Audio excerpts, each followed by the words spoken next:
Good morning and welcome to our webinar today on cities stepping into transportation electrification.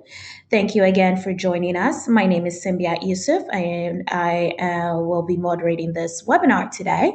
And we hope you all are staying healthy and well during these times. Today, we will hear strategies from cities that are stepping into transportation electrification.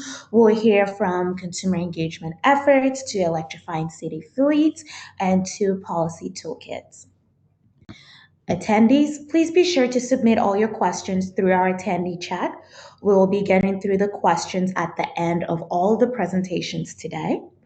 We will be also sending out our our presentation slides and webinar recording at the end of the presentation, shortly after the presentation this morning.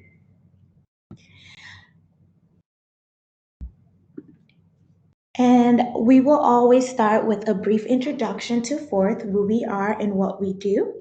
Fourth is a nonprofit trade association advocating for electric, shared, and smart transportation. We are working in four main focus areas, which is the industry growth and development, policy advocacy, consumer engagement, and demonstration and pilot projects. And we have some updates today on the EDTA and co-hosted Ford's EVS 33 conference and symposium. Yesterday, the EDTA, the host and organizers of EVS 33, made the unfortunate decision, but necessary decision, to cancel EVS 33 due to the COVID-19 pandemic. We have been closely monitoring that, and the decision was made that it was we will continue, as this continues to pose a risk to everyone, we will be canceling that conference and symposium. And as the local organizers of EVS 33, we would like to express our gratitude to everyone who have supported EVS 33 and supported Ford throughout this. And we will be welcoming you all back to Portland at a later date, probably in 2021, for our Roadmap conference. And we will also be postponing the National E-Mobility Equity Conference presented by Fourth and EV Noir. That will be rescheduled for later in the year, perhaps fall of 2020 willing. Our speakers today are Erin Galiger, Program Manager at Fourth, Carla Walker, Climate Advisor for City of Cincinnati at the Natural Resource Defense Council. We have Ian Snow, who is Electrified Mobility at the City of Denver, and Dory Larsen was the Electric Vehicle Program Coordinator at the Southern Alliance for Clean Energy. Erin leads pilot programs and is a charging infrastructure subject matter expert. A background is as a product manager for charging infrastructure product lines, including the development and deployment of high-powered chargers. Erin grew up in Chicago and received her BS in electrical engineering from the University of Denver. Carla Walker has spearheaded large-scale civic engagement and public service initiative at the local, state, national, and international levels for the last 2 decades. Having served in 3 mayoral administrations for the city of Cincinnati, her fingerprints are on many major projects that define the city's renaissance, including its climate change initiatives. In 2008, she helped develop the city's inaugural Climate Action Plan, and in 2017, she served as a facilitator and strategist for the 2018 Green Cincinnati Plan. She currently serves as the climate advisor for Cincinnati and leads the city's work creating an energy-efficient program for low-income families living in multifamily structures, public education initiatives on electric vehicles, and building out the city's electric vehicle charging infrastructure. She holds a Bachelor of Science from the University of Cincinnati and a Master of Science from the University of Florida and an MPA from Harvard. Ian Snow is with the City and County of Denver's new Office of Climate Action, Sustainability, and Resiliency, and focuses solely on electrified mobility. Ian comes from the utility industry, previously leading Xcel Energy's residential time varied rates program, including the marketing, education, and data analysis for electric vehicle drivers in the program, with degrees from the University of Colorado in environmental sciences and global energy management. Ian has a long term commitment to a sustainable transition towards electrified mobility. Dory is the electric vehicle program coordinator with the Southern Alliance for Clean Energy. She is working to accelerate transportation electrification by developing and advocating for municipal and state policies and reform that promote the growth of electric vehicles. Central to her work is educating and engaging stakeholders, identifying strategic policy to propel EV usage, and advocating for comprehensive EV solutions. She also sits on the board of directors of Drive Electric Florida. She is a graduate of the University of South Florida with a Master of Public Health degree and received her Bachelor's of Science degree in biology from Florida Southern College.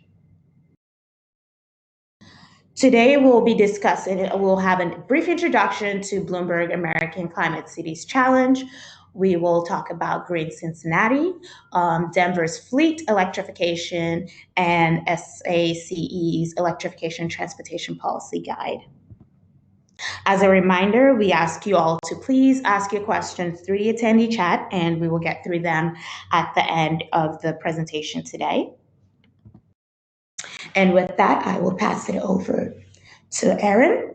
Erin will provide an overview of the Bloomberg ACCC work. Thank you. If you can hear me, can you please raise your hand? Just kidding, I can't see any of your hands.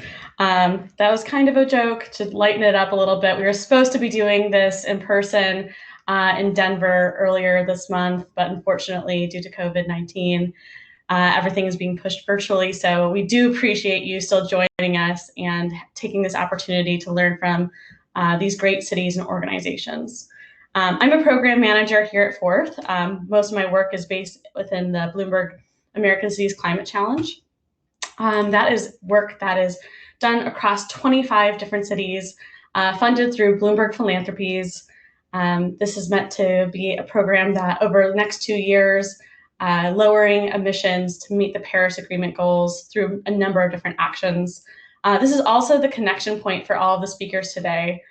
Fourth is a local partner, is a national partner supporting a number of cities. Denver and Cincinnati are both cities that are part of the challenge. And then SACE is a local partner supporting St. Petersburg, and I think other areas of Florida. But today we're focusing entirely on transportation electrification and really the role that cities can play within steering the city into more electrification. This is a similar slide that I showed a couple of weeks ago in the right-of-way, and the main point being that cities' participation is absolutely crucial to shape new modes and methods of adoption. And we can see that in how they have addressed bus rapid transit lanes and bike lanes, and 2 weeks ago, right-of-way charging, putting in more infrastructure. So this week, we're looking at what are other roles that the city can play to reduce barriers to EV adoption, and really lower them so that more folks can feel comfortable purchasing an electric vehicle, and know that they have the right vehicle and the right infrastructure. So just to level the playing field, what are the barriers to EV adoption? I see it as 3 main buckets: market barriers, educational barriers, and infrastructure barriers. Market barriers, I would say, are some of the toughest barriers for a city to really change. This is like the availability of EVs in the marketplace, whether you're a ZEV state or you're a non-ZEV state. What type of EVs are really coming into your location? What type of EV models are available? Is it all sedans or hatchbacks or that can fit 4 people? Or are there going to be some larger models that can help all families of all sizes? As far as educational barriers, it's around the awareness of EVs and their benefits, as well as the awareness of available incentives and what the true cost of purchasing an EV is.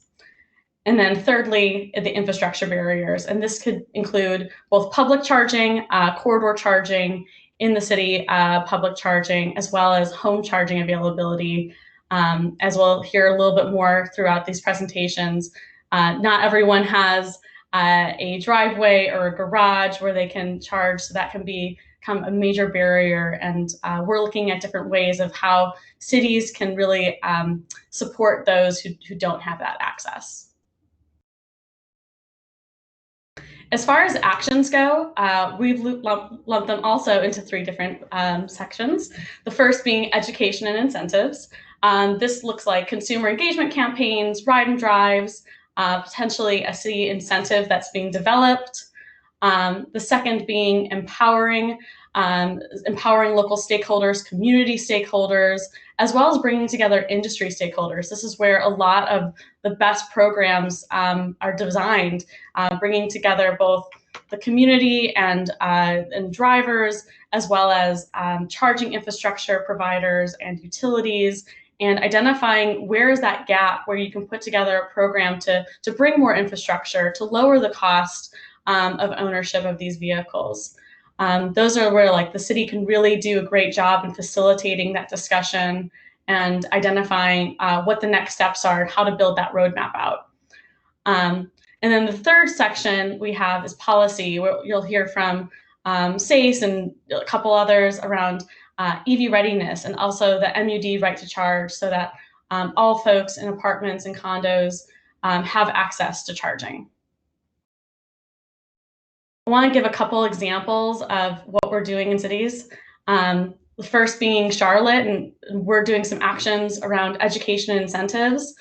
Together in Charlotte, we're building out a ride and drive program with a local partner. So this is going to be a lasting program that goes beyond the 2-year Bloomberg program. And this is a way to inform the public on different makes and models that are available, inform them also on the available incentives, whether it be federal incentives or utility programs. And lastly, it's also a great way to survey the public on what their perceived barriers are, so that the next consumer engagement campaign, it's informed around what the public really believes around EVs, and how you can kind of change that and shape it. The second city I wanted to highlight is Indianapolis, where Fourth and the city of Indianapolis are developing a workplace charging program. This includes outreach to a number of employers, both large and small, putting together ride and drive events at those employer workplaces, as well as bringing together industry stakeholders to come into that conversation to facilitate both webinars and workshops. And the main goal of these workshops is to not only inform employers about the importance of workplace charging, but actually put it into action, give them the tools that they need to put charging into the ground, and make sure that all employees have access to workplace charging. I love this DOE statistic that an employee with access to workplace charging is 6 times more likely than the average worker to drive electric. And this is a direct way to support those who don't have charging at home. And then the last city I wanted to highlight is the city of Boston and their work within policy. Fourth and the city of Boston supported the development of this unprecedented EV readiness ordinance. If you weren't already aware, it's pretty impressive. 25% EV equipped on new or major retrofits on parking spots. 100% of those also have to be EV ready. The main baseline is level 2 charging, but we did want to develop a flexible point system so that we can match the right infrastructure to the right use case. So in that case, some of the options are level 1 charging, some of the options are DC fast charging. The second policy I wanted to highlight in Boston is the right to charge. This is direct support for multi-unit dwelling residents, so apartment dwellers or condo dwellers, and it empowers them to be able to ask for charging, and the building owner has to comply and give them access to that charging. I won't spend any more time on my presentation. I do want to pass it off to the other cities where we can hear directly from them and on the work that they're doing. But again, thank you so much for joining us today. Thank you so much, Erin, for laying the groundwork. And as Erin had mentioned, there is a report on cities stepping into transportation electrification that Fourth recently published. That will all be going into the webinar recap email we sent to you all.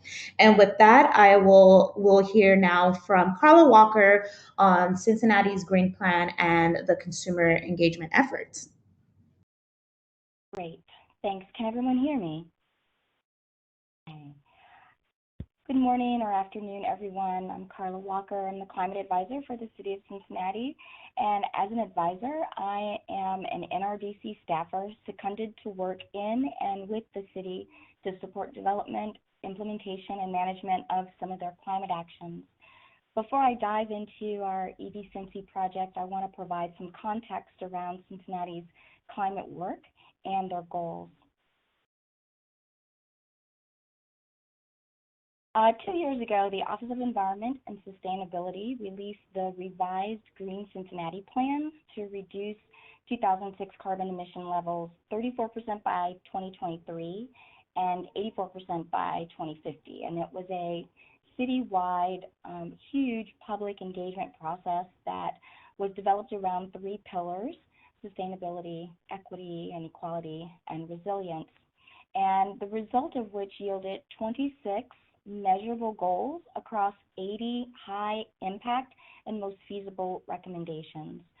The transportation goal to encourage EV adoption and EV infrastructure was determined to produce the second highest reduction of carbon emissions out of those 80 recommendations, and that focused on decreasing the consumption of fossil fuels by 20% and greening our fleet, becoming 100% electric by 2035. And so this became part of the city's application for the climate challenge. Once selected in the challenge, the city then built out specific EV goals, which you see presented here for charging infrastructure. We have been preparing for the Ohio EPA to release the grant opportunity provided by the VW settlement dollars and developing a strategy to add 162 charging stations across the city. Our EV permit program has been in place since 2008. 100% EV owners can pick up a free permit at City Hall, and that allows them to park freely at any of the city-owned parking meters and at least in one of our garages. But for the challenge, we wanted to supernova applications toward 1,000 EV owners by the end of 2020, and so we have about 850 owners in the program now. To begin transitioning our fleet to electric, we purchased our first 3 EVs last year with the goal of having a total of 20 in the fleet this year.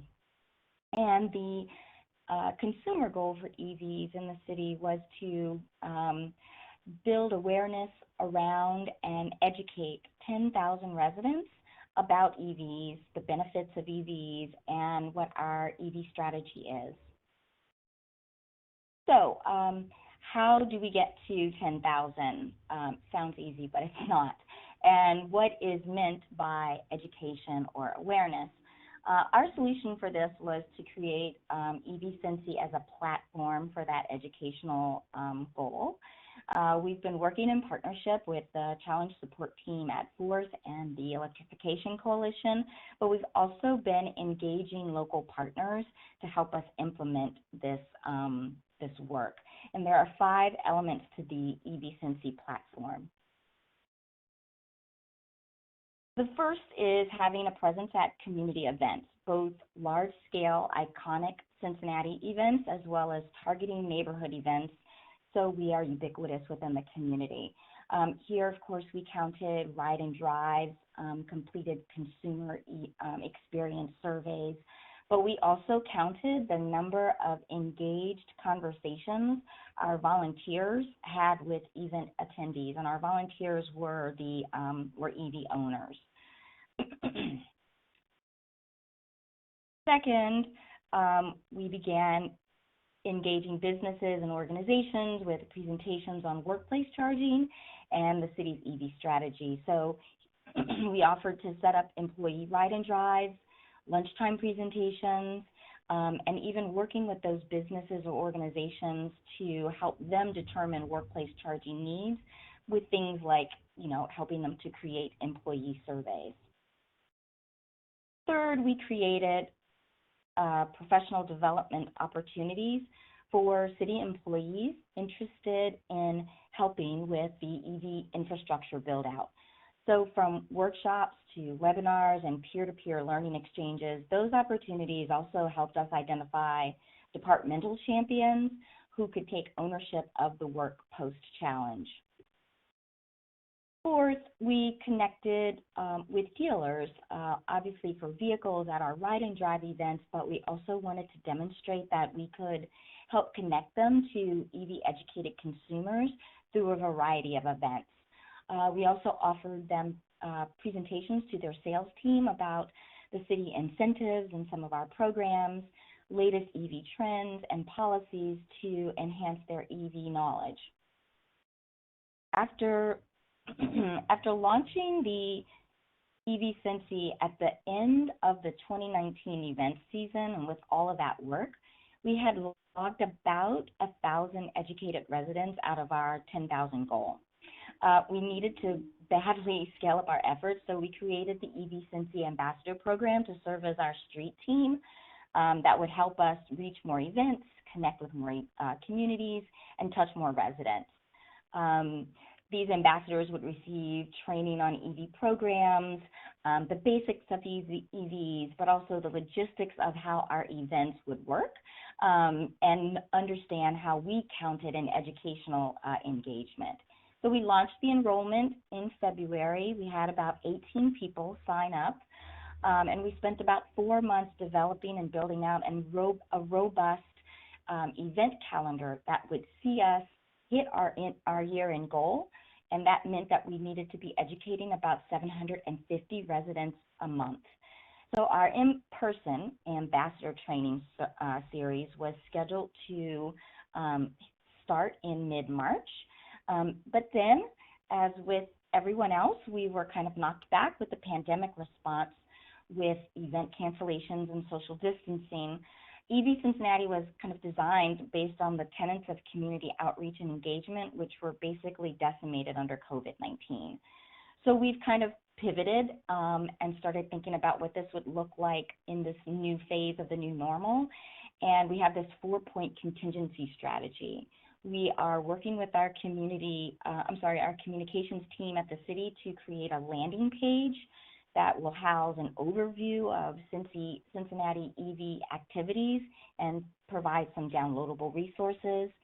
Fortunately, during the 2019 event season, we collected a number of emails, and so we'll be reconnecting with those residents via a news brief, but we'll also build that list through the support of our ambassadors, which we plan to train and deploy to support some of these online activities. They'll become our digital street team, sharing EV Cincy produced content on their social media networks and with their followers. We have our first webinar training scheduled for April 29th. We're just going to sub out how-tos of managing an in-person event with how-tos of being an online advocate. So examples of posts might be something like driving their followers to visit the landing page or download some of the documents in our resource center.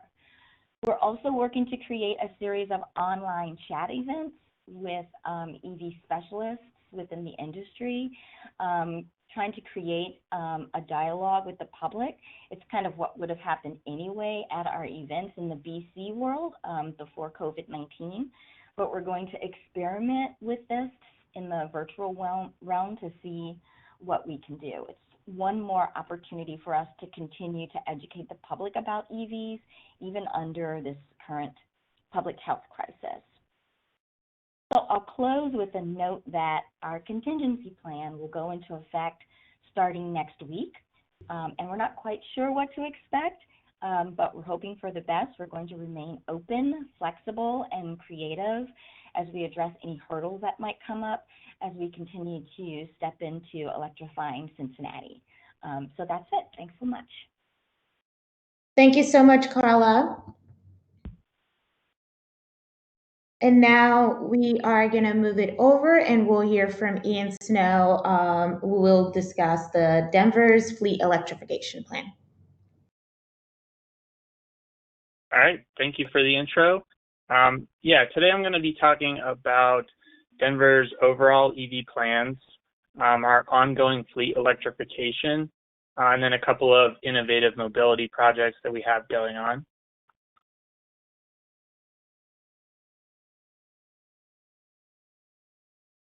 That slide's being a little slow there, sorry. So I think, as you'll see from Carla's presentation and from lots of cities, we have aggressive EV goals, and those are based in our overall city climate goals. So our current goal for Denver is to have 30% of car registrations be electric by 2030 and 100% by 2050. And so those are really aggressive goals, but the city is moving even farther into this space. Just this past year, the mayor created the new Office of Climate Action, Sustainability, and Resiliency. So that's where my team sits, and that new office reports directly up to the mayor. And the major task for that office right now is updating the city's climate goals again to be in line with the latest science, and then also identifying the top actions and funding strategies to get that done. And in tandem with that and sort of informing that larger process, our team has also gone through the Denver EV action planning process as well. So that gets into more detailed actions, prioritizing what we want to do to improve EV adoption in Denver. And the actions that we chose were based on our ability to execute them, the impact that they might have, and then also whether there's an equity component that can improve equity across the city. And again, we went through a stakeholder and steering committee process to do all that.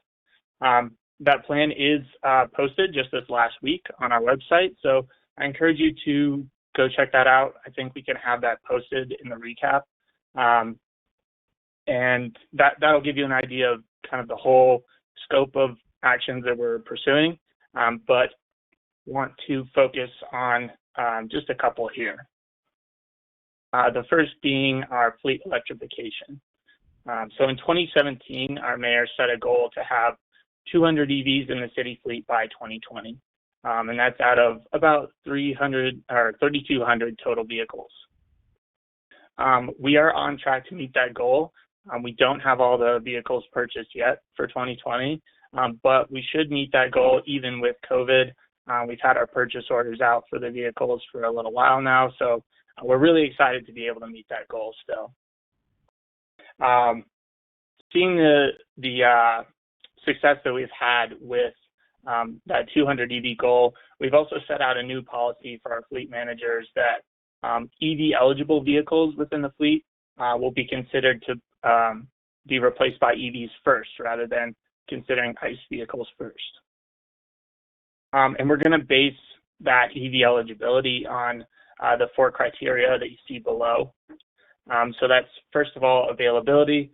As Erin mentioned, it's a market barrier having vehicles available.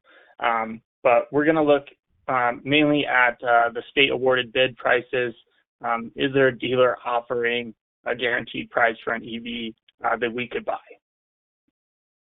Second, we're going to look at the duty cycle. Obviously, the EV needs to be able to meet the duties that the original fleet vehicle was doing. And then total cost of ownership.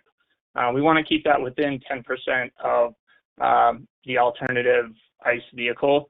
We don't want to be overspending on these EVs just because we can. So you're going to see of course, fuel and maintenance savings with the EV over the 8-year life of the vehicle in the fleet. But again, we're still at a point where the state bid price is often higher than the ICE vehicle. So we want to be trying to keep that within the 10%. And then finally, charging availability is definitely a challenge, and we'll talk about that next. So on this slide, I won't go through all the bullets, but you'll see kind of a high-level path to electrification. Where in the red circles, these are the actions that we take to purchase the actual vehicles.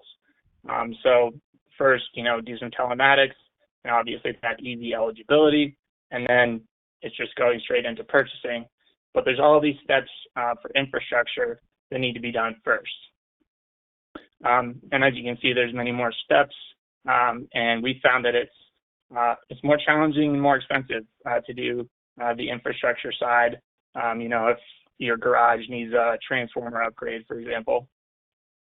And so what we're recommending to any cities that are just starting into this is start planning the infrastructure at least a year ahead of time of buying the vehicles, so that once you get the vehicles, they're not just sitting out there.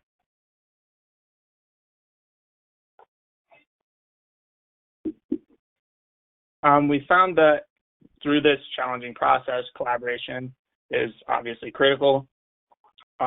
Here's the kind of myriad of internal departments that we've been working with to get through this. You'll see the Denver Police and the fire departments and the Department of Transportation. Those are the fleet managers that are buying all the vehicles, and they're very good at this, and they've been doing it for a long time. But the infrastructure side we hadn't done before 2017. So we've relied on all of these groups to try to get through that. General Services obviously manages the properties and pays the electric bill, so it's very important to have them involved. And the Department of Transportation is the one that's been helping us kind of get through all of the infrastructure installation.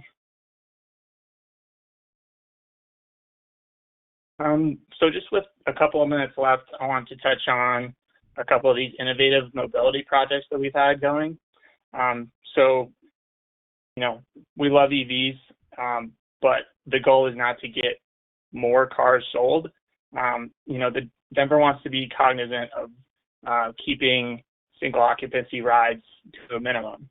And so one solution that we have for that on the left, you'll see a partnership that we've done with Ego Car Share, which is our local car sharing company. This is in a low-income housing authority neighborhood. And so there's one site dedicated to the public, or one spot, sorry, and then one spot dedicated to the car sharing vehicle. And so this is improving the mobility for that neighborhood without adding extra single occupancy vehicles, and also in an electrified way. And then on the right, you'll see a project we partnered with EVgo to install, or we're still working on this, but very close to being done. We're installing 6 DC fast chargers. These are going to be promoted for ride-sharing companies, so Uber and Lyft drivers to be able to charge up at these kind of hubs. We've been working with Forth on this project through the ACCC, and are going to look to expand it as well once we get these first ones done. Both of these projects have been hit by COVID in that obviously the car sharing companies and probably the ride sharing companies as well are being hit with less people taking trips and going places. But we will look to try to expand that as COVID wanes away. So that's all I've got. I'll leave it at that. Thank you. Thank you so much, Ian. And finally, we will hear from Dory, who will speak on the policy toolkit. Well, thank you. I'd like to start by thanking all of you for taking time out of your day to join us, and also thanks to Cynthia and Erin and the Fourth team for organizing this opportunity to talk with you all. I'm Dory Larsen, the EV Program Coordinator with the Southern Alliance for Clean Energy, and I'm excited to share our work with you. So, hard time advancing the slide. There we go. So the Southern Alliance for Clean Energy is a nonprofit membership organization dedicated to promoting responsible energy choices to ensure clean, safe, and healthy communities throughout the Southeast.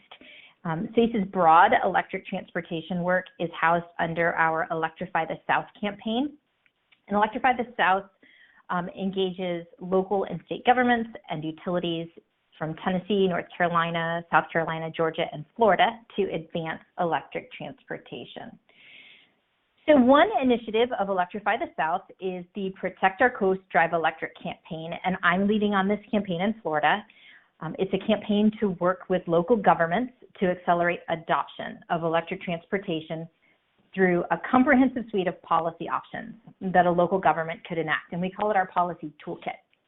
So it's worth noting that the toolkit has served as a concrete tool to help open channels of communication with municipalities. And we're successfully engaging and empowering a growing list of currently over 20 Florida cities and counties. So the policy guide is based on effective electric vehicle policies from around the country with links to real-world examples. So a city can just pick up the toolkit and implement an idea. And it also provides lots of different on-ramps. In our experience, we found that there is just a real wide range among cities in their shift towards transportation electrification. And it's also not meant to imply that a city must implement all of these policy recommendations. Rather, it's a catalog of options for developing a community's action plan. So the toolkit is currently made up of 36 policy tools broken down into 8 categories, and we've chosen to present the material electronically, and that allows us to do 2 things. So one is that it helps us to be able to update the information periodically when we've gained new insights on best practices, and 2, importantly, it helps us to share with other cities what's already been done with links to their ordinances, resolutions, and executive orders. And then we've also compiled the information into a downloadable Google document.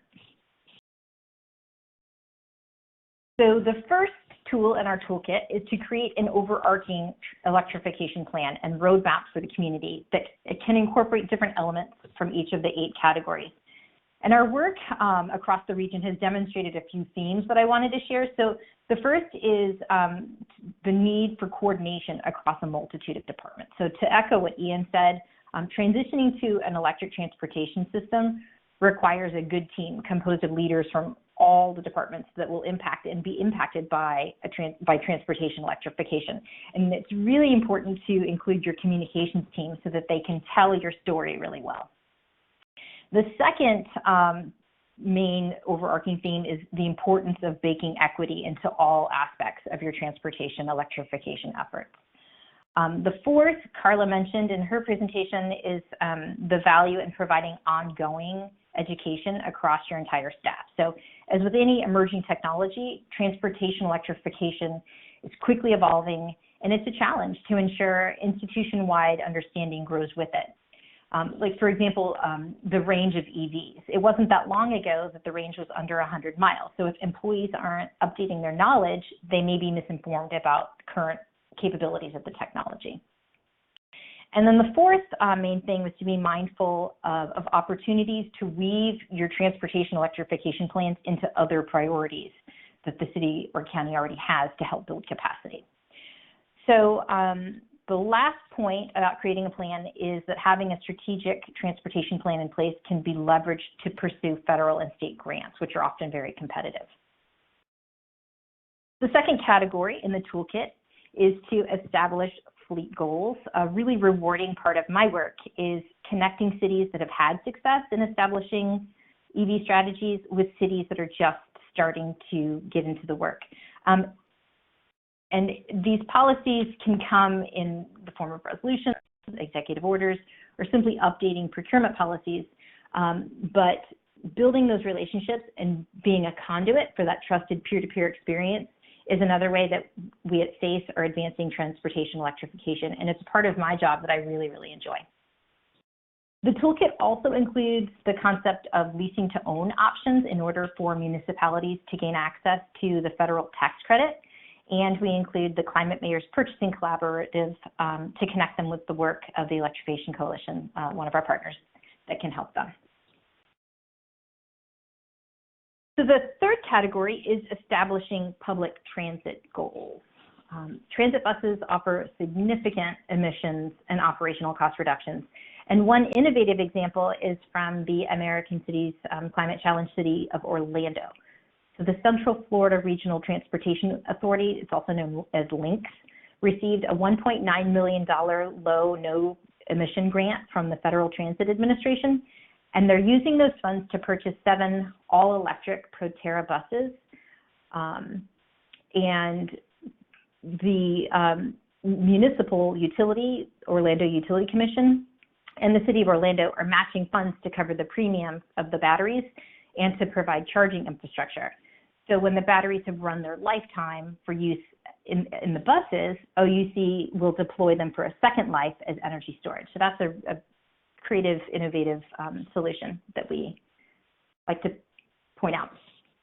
The fourth category in the toolkit is to promote EV charging access and infrastructure. So we've already heard a lot of different ways that local governments can adopt policies to encourage infrastructure investment. So I'll just briefly touch on this. We have a total of 14 policy tools included in this category. So I encourage you to look through the website and get a complete list of all of them. Our fifth category in the toolkit is education and outreach. So cities and counties can have a big impact to help educate their community members by adding information about driving electric on their website. And SACE launched our Driving on Sunshine Roadshow, where we take EVs on the road so people can have an experience driving electric firsthand and make that personal connection with an experienced driver in the passenger seat. So we've partnered with 12 local municipalities, and we have more on the books, but COVID is kind of putting some of that on hold, to host workplace events so that cities and counties can get their staff excited and more informed about the EVs that are coming to their fleets. And then we also offer it as a public-facing opportunity to engage the community. So since our start last summer, we've had over 1,100 participants at 58 events. And we just have a lot of fun at these events. People love the ride and drives, and they're usually grinning from ear to ear at the end of it. And then we follow up with some informational emails to keep them engaged. And we frequently get love letters back from folks who've driven with us and said, you know, my next car is going to be an EV. I love it. And I've only had one really true, like, white knuckle experience as the passenger with a crazy driver. So. But in light of the COVID-19 situation, we're hosting some virtual ride and drives via webinar. And so we have 3 scheduled so far, and I've shared the links. So at the end of the presentation, you can get those, and I hope you can join us. The 6th category in the toolkit is to promote economic development by investing in electric transportation. So engaging the economic development offices is a great way. An example of this in Orlando is the Drive Electric Orlando program, where you can rent an EV from Enterprise, and then it allows you to have VIP parking at some of the theme parks and hotels in Orlando.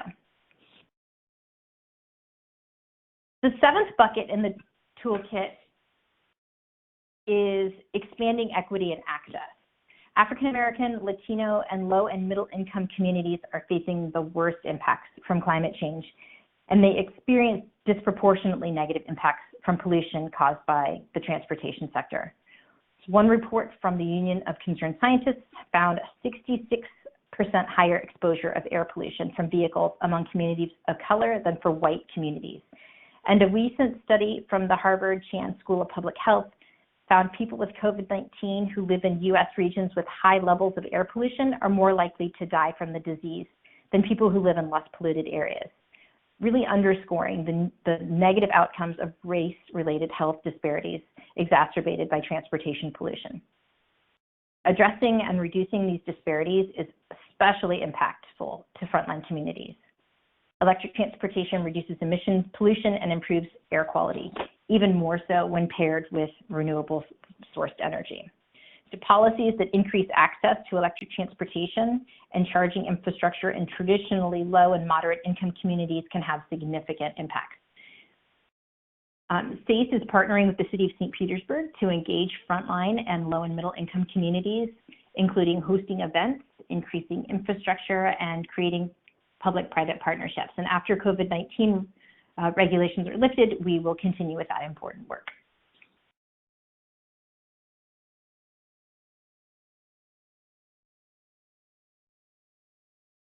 So finally, our last category in the toolkit is working with the local utility. Because of their role, engaging with your local utility should be one of your first steps. Local utilities can be partners in increasing EV adoption. They can offer EV-friendly electricity rates where it's cheaper to charge an EV at low use times of the day, and they can install charging infrastructure through pilot programs. So for example, many municipalities have installed infrastructure through Duke Energy Florida's Park and Plug program.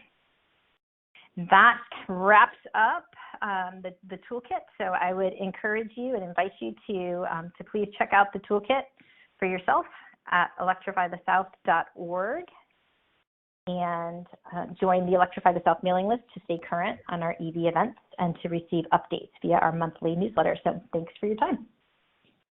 Thank you so much, Dory, and thank you to all our speakers. Now we will jump to questions and answers. We have a lot of questions that have been coming in, and I think one that we've gotten a lot, and this could be pertaining to all of our speakers, we can speak on this, is about public charging and public infrastructure. For instance, as the city of Denver is switching over to EVs, the infrastructure with that, and also with Carla, if you want to speak on Cincinnati as well, EV infrastructure, the planning of the infrastructure, what partners did you partner with when determining different EV charging infrastructure, and then the rates, how are they networked, how will we be charging for them if they're public chargers?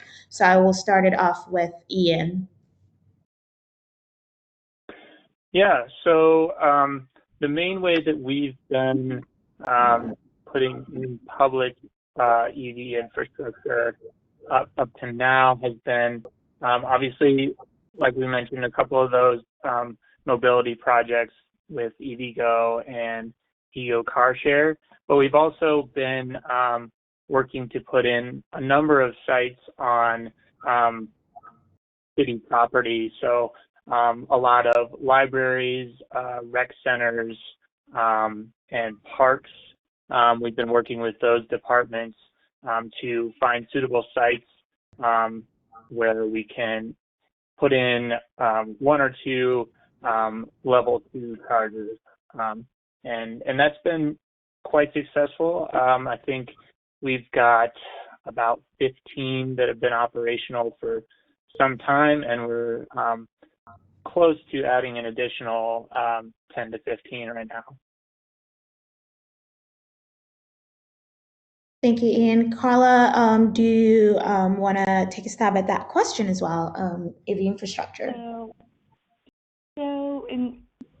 With respect to the public side of things, the first thing I'll share is that we are still kind of developing the strategy of how to actually build out that infrastructure. And so the city wants to kind of position itself as kind of taking the lead on that and kind of demonstrating to the corporate sector and the community groups that this is something that can be done. And so our internal strategy is really about how we can build out that, add those 162 charging stations on city property and really use that as a way to kind of encourage other other businesses and organizations to come to the table on this.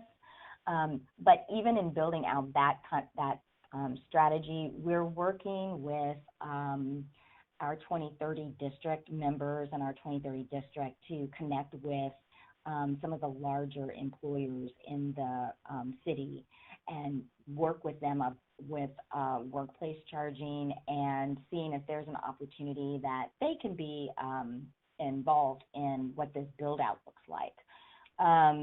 We have some independent actors, developers, and what have you that are already kind of doing public charging, or at least kind of putting charging stations in some of the public garages. And that's great. What we're hoping ultimately is that we could kind of have more of a cohesive strategy of how this build out looks. And a large part of what is happening within the city and on the city property is really dependent on when we are able to secure additional resources. And so that's why we're really relying on Ohio EPA to release the grant opportunity, or at least we were pre-COVID, and seeing what that might look like for us to really work on furthering the development of that plan. Thank you. I can just add a little bit and provide like a fine point on it. I think the first step is kind of what Carla is saying, is bringing together a lot of stakeholders, the utility stakeholders, the 2030 district for Cincinnati, but maybe that's the Clean Cities group that you're a part of, as well as bringing the industry stakeholders together to identify what the ownership model the city wants to have would be like the first step.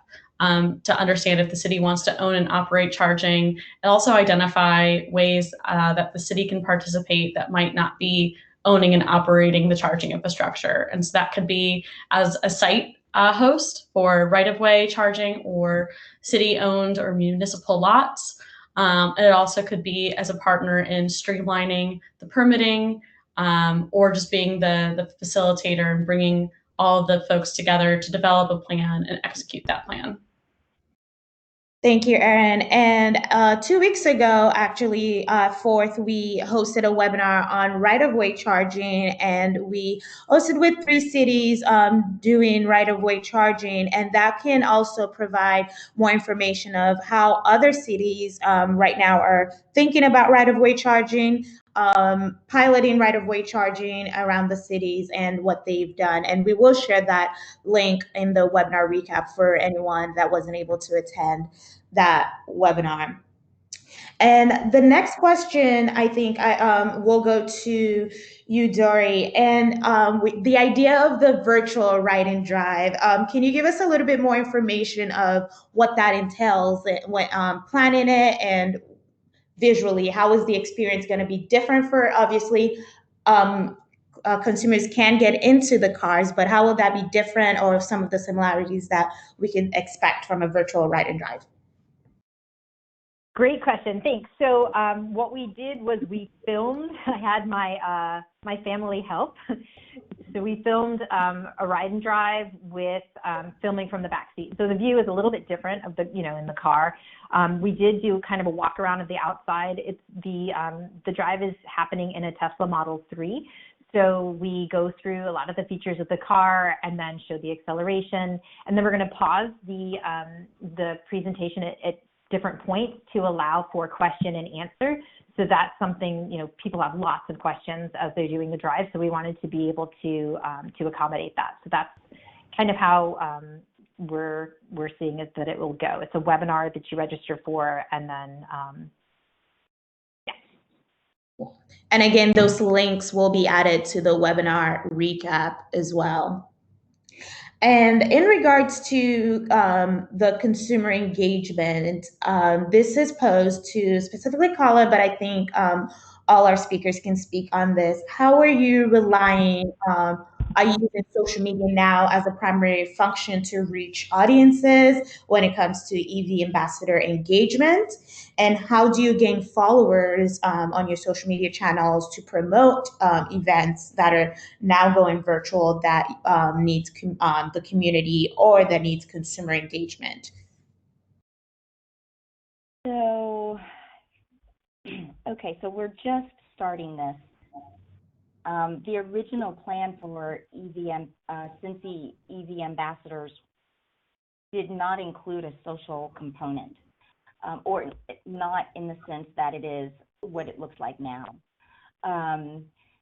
Because this is an ACCC kind of led project,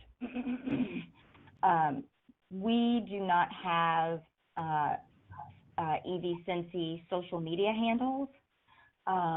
So we're trying to reach the public through alternative ways.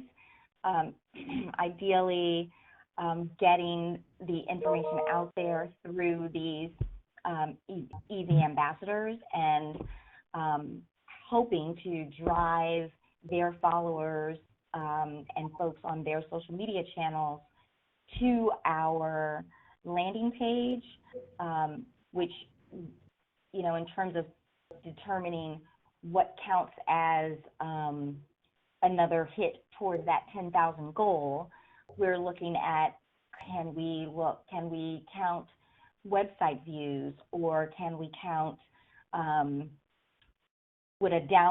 if someone downloads a buying guide from our landing page, or they take our consumer survey, can we count that as an actual engagement?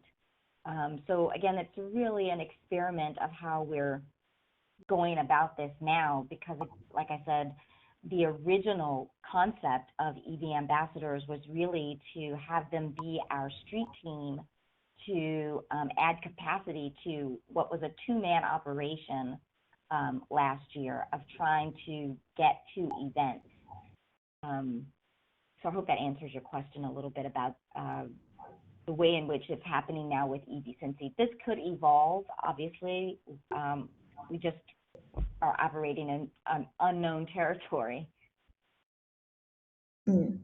Thank you. And I would say, on behalf of Fourth, I would say providing adequate information to your ambassadors, and your ambassadors could be your virtual team, not your street team, in disseminating the information and having a clear, concise message that they could share. So everyone is sharing the same message, and you're not sharing a different message, because a united front will make it easier for folks to learn more about EV and want to participate more in virtual EV events. And I know with COVID, we don't know when things will be returning to normal, but I know some of the events will be moving over to virtual. So getting that engagement ready and using your virtual team and your virtual newsletters, your social media channels to talk to your consumers and talk to the community and talk to your EV ambassadors. And we all know Correct. different social media plays different. Who are you engaging with on your Instagram versus who you're engaging with on the organization's Twitter or on Facebook? You meet everyone differently everywhere as well on social media. Exactly.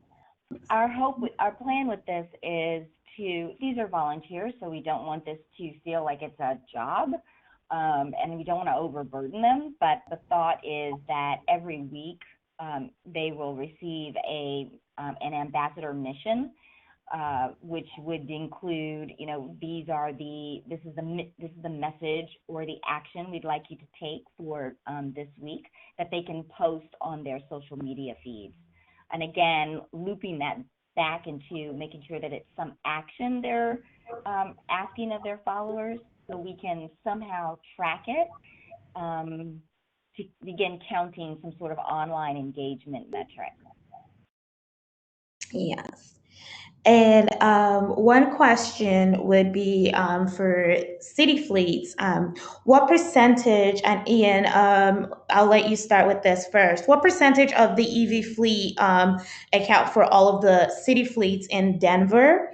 And how are current EV models that we have currently when it comes to other departments like the fire department or the police department? How are current EV availabilities, either assisting in the adoption within the city or derailing the adoption? Are they different EV models that are available for all departments to utilize effectively?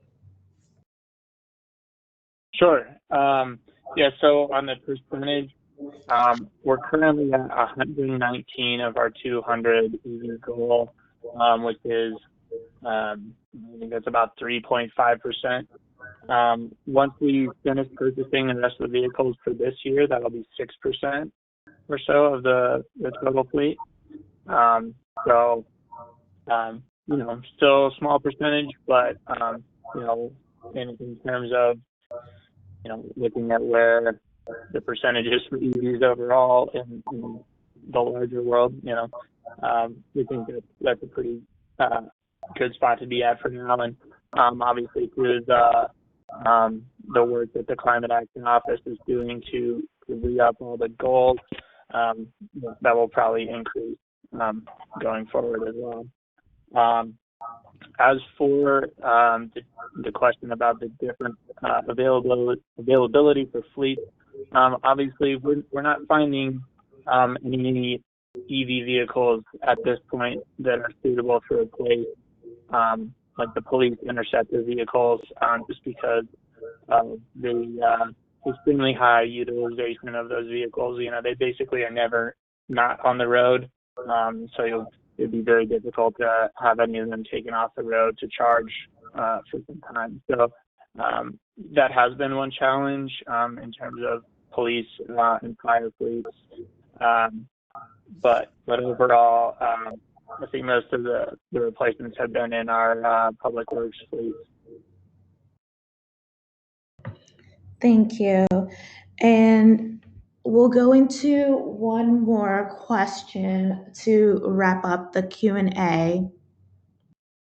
Let me see some questions coming in.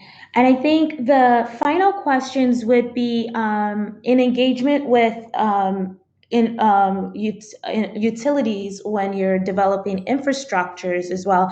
I know we talked about public infrastructures partnerships, but can Erin and all of our speakers talk a little bit more about working with utilities and how to go about working with utilities when you start infrastructure planning? Sure, I can definitely start on that. I think working with utility on the front end is really important to identify opportunities for where power availability is already matching up with the requested type of charging infrastructure in that location. So maybe that there's excess power available where you want to put in a DC fast charger, especially if you're developing any type of fleet electrification where there's going to be a major hub of charging. Definitely want to get the utility engaged to make sure that you're planning that in advance. Ian had discussed a little bit about one of the challenges where your vehicles might be there, but your infrastructure is not. You want to make sure that the infrastructure is there before the vehicles so that when the vehicles arrive, they can be immediately put into operation. And then lastly, I would say partnering with the utility to identify ways for them to be also a funding partner. I won't go too much into what that could look like. There are certain different levels of funding, but especially if they have existing programs where they are going to be funding any make-ready, cities want to definitely take advantage of that so that they can plan their programs around those opportunities. Thank you, Erin. Yeah, I can follow. Go ahead, Ian. I can follow up on that real quick as well. Yeah, so to Erin's point about the funding that the utility might be able to provide. We've been lucky in Denver that Xcel Energy, our local utility, is going big on EVs, and they've just opened up some make-ready programs. So we're both applying for several sites in the make-ready program publicly, so for public sites. And so the utility, if we're awarded, will be able to come install the make-ready, and then we're just responsible for the charger. And we also similarly have money slated from them for our fleet electrification as well. And I saw, one of these questions that came in was about the load studies in that path to electrification. And so previously we were doing those load studies to kind of find which buildings where we're putting the fleet vehicles have the capacity to add chargers through the electric utilities make-ready program. They're looking to put in new service. So all of the sites going forward that we're working with them on fleet electrification, those are going to be new services. So obviously much more capacity to put in multiple chargers that way. And I wanted to add an example in Florida. Florida Power and Light is partnering with Palm Beach, the city of West Palm Beach, to work on a pilot of vehicle-to-grid exploration with school buses and using the batteries as backup power source for emergencies and to add resilience during storms. So there may be opportunities if you can go to your utility and seek partnership for those kind of co-benefit programs that would help. Yeah. Thank you so much, everyone, and thank you to all of our speakers today. You can find the contact info, and we will be sending out a webinar recap. And if you have additional questions, we ask you to please reach out to the speakers, reach out to Forth, and we can pass those information along as needed. And we hope you can join us. We're adding a lot of webinars as things are going virtual. So our next webinar will be on May 5th, where we'll be discussing hauling goods with eCargo. Please, we hope you're able to join us. And if you would like to get any more information about Forth events, what Forth is up to, we advise that you go on our website at forthmobility.org. And with that, thank you again for joining us today. And we hope everyone stays healthy during these times. Thank you so much and have a wonderful day.